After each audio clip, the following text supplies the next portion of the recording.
BJP ni samung sitra tangai robai chopro jakha CPIM ni adong patika Farsal Horni Damjar Tamma Jora Risumuk Bidhan Sabha Kendra ni 7 number booth boros koloni amchayo koktoma sawi mankha Chandrasekhar Rai tei Protim Niyuk o khorongni CPIM adong boros koloni Shohid Bedi ni bwskango basai kok salai tongma jora Asomsa BJP habanok ni simi BJP adong rok latha tei rotri lai CPIM khorongni adong ni sakao choprokha yagulo belai ke sak dukhum manei lama ono klai tongkha amchaini lukurok nugui koktoma rekha bilunia thanao koktoma khanamani yagulo bilunia thanani naimutharok doi faikate borokno sakhamnogo talang thangka tabuk sak dukhumane khorongni rok sak naijagui tongo bilunia sakhamnogo borok saikhna rekha choprongnai BJP bodolni gundarokno sinui mankha hnei sa saloke bilunia thanao thangai borokni mung FIR khlaika আমি চন্দ্রশেখর রায় অবসরপ্রাপ্ত BSF আমি আমার সন্তানকে টিউশনিতে দিয়ে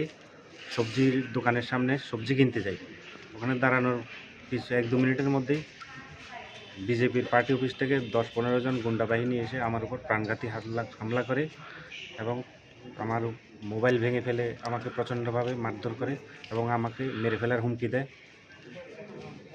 কে কে চিনতে পেরেছেন কাউকে?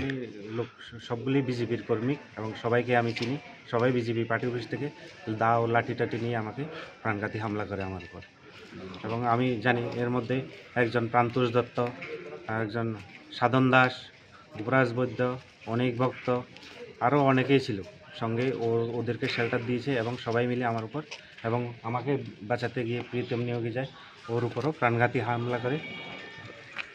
কি কারণে এই হামলা? কী কারণে তো আমি ঠিক বলতে পারছি না, আমি তো অবসরপ্রাপ্ত বিএসএফ, আমি এসেছি সবজি কিনতে, এটা তো বিজেপির পার্টি অফিস থেকে সব লাঠিচোটা নিয়ে এসে আমার উপর প্রাণঘাতী হামলা করে। আমি সিপিএমের কর্মী, আমি সিপিএম করি, তাই ওদের হিংসা হয় আমার উপর, যার জন্য আমাকে প্রাণঘাতী হামলা করে আমার উপর। মানে মূলত আপনি সিপিএমের কর্মী হওয়াতেই আপনার সিপিএমের কর্মী, তাই আমার উপর প্রাণঘাতী হামলা করে ওরা। আপনি কি মামলা করবেন নামধাম দিয়ে? আমি মামলা করব, আমি এর সুষ্ঠু বিচার চাই, এই জন্য আমার উপর এইভাবে প্রাণঘাতী হামলা করবে। আজ 8টা নাগাদ আমাদের পার্টির সমর্থক এবং কর্মী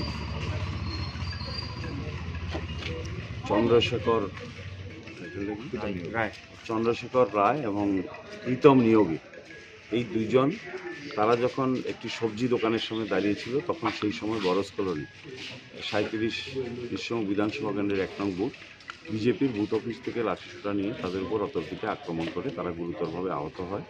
তারা বিলোনিয়া হাসপাতালে এই মুহূর্তে এসেছেন, চিকিৎসা হচ্ছেন। মূলত আমরা লক্ষ্য করছি বিজেপি যত বেশি জনবিচ্ছিন্ন হচ্ছে তারা সন্ত্রাসের পথ নিয়েছে। গত পরশুদিন বরস কলোনিতে যখন আমাদের প্রচার চলছিল প্রার্থীর এবং সেই প্রচারের 200-র বেশি মানুষ সেখানে অংশগ্রহণ করে, পাশাপাশি বিজেপি এটা বাধা দেওয়ার চেষ্টা করে এবং সেখানে বাধা দিতে গিয়ে দেখা যায় যে 15 জনের বেশি লোককে তারা জড়ো করতে পারেনি। এই জনবিচ্ছিন্নতা তাদেরকে প্রতিদিন কুরে কুরে খাচ্ছে এবং এই রকম একটি পরিস্থিতির মধ্যে এই জনবিচ্ছিন্নতা থেকেই মূলত ভোটে হার যখন নিশ্চিত ওদের, সেই নিশ্চিত হার থেকে রক্ষা পেতে সন্ত্রাসের রাস্তাকে তারা বেছে নিচ্ছে, কিন্তু এর মধ্যে দিয়ে তারা পার পাবে না।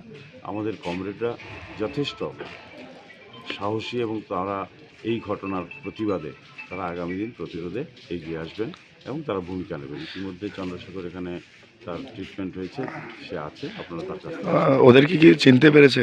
হ্যাঁ, চন্দ্রশেখর নির্দিষ্টভাবে তাদেরকে চেনে এবং এই সম্পর্কিত নির্দিষ্ট FIR হবে এবং সেই সম্পর্কে থানার পুলিশ অফিসাররা যারা গিয়েছিলেন ইনস্ট্যান্টলি ওদের কাছে সেখানে সেই নামধাম দেওয়া হয়েছে, তাদেরকে রেকর্ড করানো হয়েছে।